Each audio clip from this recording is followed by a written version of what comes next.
네, 오늘은 요즘에 많이 하는 레버리지 ETF에 대해서 한번 얘기해 보겠습니다.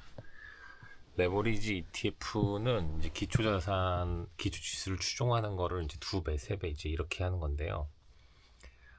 많이 하시는 게 이제 SPY라 그래서 그냥 증권사에 들어가서 티커에 SPY 검색하시면 나오는데 이거는 미국의 우량주 500개를 모아놓은 거고요. 그 다음에 그 중에서 기술주만 뺀 거를 QQQ라고 합니다. 그리고 그 중에서 배당주 모아놓은 거를 SCHD 통칭 슈드라고 하고, 그 기술주는 제외하고 그 우량주 중에서 배당주만 모아놓은 게 좀 그런 게 있습니다. 그래서 내가 미국 기초자산을 그냥 추종하고 싶다 이런 거는 SPY를 사시면 되고, 그 중에서 기술주 조금 더 높은 상승률을 원한다 그러면 QQQ, 내 성향이 조금 더 배당을 중심을 두고 싶다고 하면 SCHD를 가져가시면 됩니다. 근데 이제 요즘에 나온 상품이, 그러니까 저는 이걸 좀 추천하는데, 레버리지랑 그 커버드 콜을 좀 섞는 걸 추천합니다. 그러니까 레버리지 ETF는 뭐냐면 SPY나 QQQ는 한 배인데 그 두 배짜리 이제 QLD나 TQQQ를 말합니다. 요거는 레버리지를 어떻게 하냐면, 그 내가 돈을 넣으면 이제 회사에서는 기초자산 추종한 거를 한 배는 있는데 나머지를 이제 파생이나 옵션을 좀 맞추는 상품이에요. 그래서 뭐 그 SPY가 두 배 오르면 나는 SPY가 오르면 난 두 배, SPY가 좀 뭐 10% 올랐다 그럼 나는 뭐 30%좀 이렇게 두 배나 세 배의 수익률을 가져가게 되는 거죠. 주식 시장이라는 것 자체가 어저께 말씀드린 것처럼 기본적으로 국가의 채권을 발행하고 그만큼 은행에서 화폐를 많이 발행하기 때문에 계속 화폐 가치는 하락합니다. 그게 뭐 3%든 4%든. 그래서 우리는 화폐를 가지고 있으면 안 되고 어떤 자산에 투자를 해야 되는 거고, 마찬가지로 화폐 가치가 하락하니까 기업들도 주가는 계속 상승할 수밖에 없습니다. 물론 상승장도 있고 과열된 버블을 터지고 하락장도 있겠지만 기본적으로 주식은 상승장이기 때문에 어, 상승에 베팅하는 게 맞죠. 지금 뱅크 오브 아메리카를 보면 향후 12개월 안에 기준금리를 4번 인하한다고 합니다. 그럼 당연히 이럴 때는 상승을 가져가는 게 맞고요. 트럼프의 정책도 고용지표를 좀 안 좋게 만들어서 이민자들 내쫓고, 그 다음에 뭐 비자 비용도 높게 해서 고용지표를 계속 안 좋게 해서 그러면은 기준금리를 계속 인하시켜서 사람들이 고용시장 좀 좋게 만들어야겠다, 좀 이런 시그널을 주는데 좀 뭐 그러고 있습니다. 그래서 지금은 기준금리 계속 인하할 것 같아요. 그리고 어제 그 고용지표 나온 거 보면 마이너스인데, 이 마이너스라는 거는 되게 안 좋은 거고요.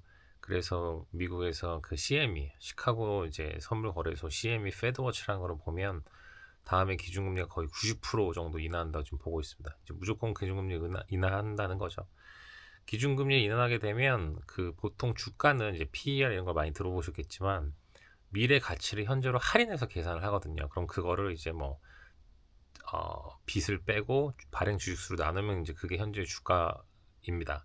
그거를 뭐 고든의 배당 성장 모형 뭐 이렇게 해서 어렵게 얘기를 하는데, 기본적으로 기준금리가 내려가면 주가는 과대 계상돼 있습니다. 그리고 시중의 유동성까지 들어와서 더 높게 되죠.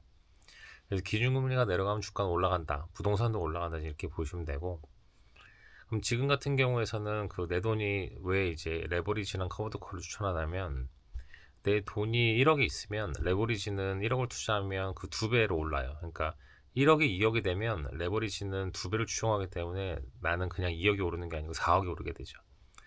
근데 이거는 이렇게 상승의 신호가 확실하면 레버리지 ETF를 가져가는 게 많아요. 그 레버리지 하면 되게 위험하다고 하는데, 이제 나브라고 NAV라고 해서 순 자산 가치를 좀 추종하는 게 좀 차이가 날고 괴리율도 발생한다 하지만, 지금은 옵션이나 선물을 활용해서라도 그 올라가는 상품을 매수하시는 게 맞는 것 같습니다. 근데 이제 그게 트럼프가 이제 내년에 중간 선거가 11월에 있거든요. 그러면은 기준금리 계속 인하시키다가 어느 순간 이후로는 이제 그게 좀 쉽지 않고, 그리고 또 기준금리 인하를 계속 내릴 수는 없으니까, 그리고 그 돈이 유동성이 증권시장 아니고 채권시장으로 좀 들어갈 수도 있는데, 그럴 때는 그 돈을 커버드 콜, 그러니까 시장이 보합하는데 좀 돈이 나오는 걸로 거시는 게 맞는 것 같아요.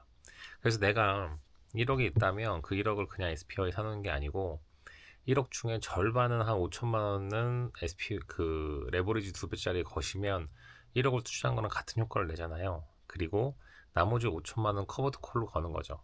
그러면은 시장이 보합해도 나는 배당이 나오니까 수익이 됩니다. 이게 이제 좀 안정화를 꽤 하는 거죠. 그리고 그 돈의 비중은 5대 5든 6대 4든 그거는 지금같이 시그널이 좋으면 이제 레버리지 좀 비율을 많이 가져가고, 시장이 좀 정체하면 안 좋아질 것 같으면 그 커버드 콜의 비중을 가져가는 게 맞는 것 같습니다. 커버드 콜 ETF는 간단히 얘기해서 콜 옵션을 매도하는 거예요. 그 내가 가지고 있는 주식이 올라가는 가치를 매도하는 콜 옵션을 매도해서 나는 그것에 따른 이제 이익을 좀 먹는 거죠. 주식이 오르는가, 그러니까 주식이 1불이었다 10불이 됐는데 그걸 남한테 매도해서 10불을 다시 1불에 살 수 있는 권리를 그냥 매도한다고 그냥 간단히 생각하시면 돼요. 그럼 다른 사람은 거기다 이익이 생기고, 근데 나는 내 주식은 안 오르잖아요. 대신에 그 사람은 나한테 이자를 줍니다. 그게 이제 리스크 프리미엄이고요. 요즘은 다양한 상품이 많이 나왔는데 많이들 하시는 게 JP, JQ, JEPI, JEPQ입니다. 그건 JP모건 체이스에서 나온 거고, JPI는 이제 SPI를 추종하는 거고, JEPQ는 이제 그 QQQ를 추종하는 거고요. 이 커버드 콜 옵션은 기존의 커버드 콜과 다르게 80%는 기조 자산, 그러니까 QQQ는 정말로 기조 성장 주제에 투자를 하고 나머지 20% 정도를 파생이나 옵션에 걸어서 커버드 콜을 합니다. 그래서 배당도 한 8%, 10% 정도 잘 나오고 주가도 상승을 하게 만들었죠. 이 JP모건 체이스가 너무 돈을 많이 버니까 골드만삭스에서 나왔어요. GPIQ라고. 그러니까 이거는 찾아보시면 되고요. 얼마만큼 요즘 유행하는 커버드 콜이 얼마만큼을 기조자산에 투자를 하고 얼마만큼을 배당을 넣는 그 파생이나 옵션으로 커버드 콜을 가져가는지 요 비율을 보시면 됩니다.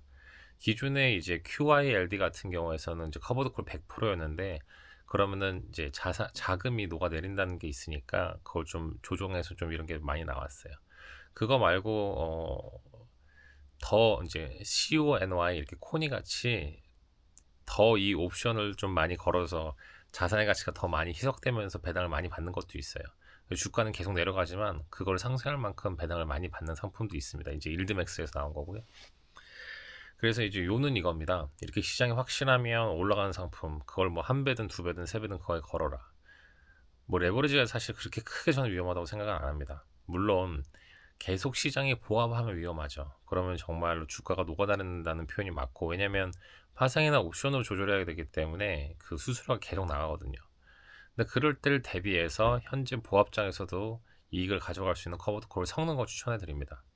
금융공학에서는 이게 그렇게 어렵지는 않아요. 그 학교에서 배울 때도 지수에 따라서 그냥 레버리지를 그냥 가져가는 게 좋은지, 거기에 현금이나 어느 정도 다른 상품을 섞는지 이런 거 보시면 충분히 안전하다고 좀 많이 나오고요. 그래서 중요한 거는 내가 어떤 타이밍을 잡냐가 중요한데, 어제 말씀드린 것처럼 포트폴리오를 어떻게 가져가냐가 중요합니다. 그래서 레버리지와 커버드 콜을 섞는 걸 추천해 드립니다. 그리고 레버리지가 만약에 시장이 안 좋아서 깨져요, 뭐 전장에 나거나 이러면 갑자기 뚝 떨어질 수도 있겠죠. 근데 시장에 서킷 브레이커란 게 있습니다. 그래서 8%, 12%, 20% 그래서 장에 뭐 30분 정지하고 그 다음에 뭐 하루 종일 정지하고 아예 끝나버리거든요. 레버리지 ETF는 일일 수익률을 추정합니다. 그래서 오늘 주가가 뭐 50% 떨어졌는데 내 주식은 2배에서 100%에서 청산당했다, 지금 이건 안 되고요. 시장이 20%, 전체 지수가 20% 하락하면 그날 장은 쓰거든요. 그럼 내가 2배면 40%, 3배면 60% 정도 하락을 하겠죠. 그럼 거기가 끝입니다. 그 다음 날은 거기서 다시 시작을 하니까 이론적으로 수렴할 수는 있지만 하루아침에 이게 청산되거나 그러지는 않아요. 그리고 시장이 그렇게 안 좋으면 주식을 그 레버리지를 정리를 해야겠죠.